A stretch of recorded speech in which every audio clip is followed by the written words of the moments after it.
Hello বন্ধুরা, আরেকটা জিনিস তোমাদেরকে দেখাই। দেখো, আমার মেজশালীর বাড়ি থেকে কত লেবু এসছে। দেখো এই লেবুগুলো দেখতে পাচ্ছ তোমরা। এই লেবুগুলো ভালো রস হবে। আমি তোমাদের দেখাচ্ছি কত লেবু আছে। দেখো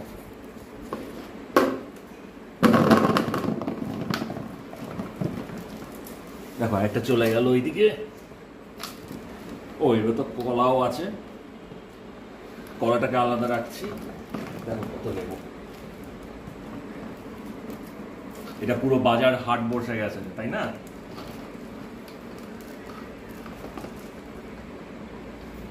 দেখো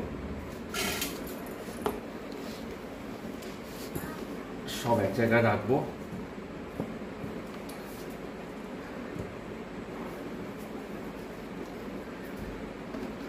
এই পুরো লেবুর যখন রস হবে, বুঝতে পারছো কত রস হবে।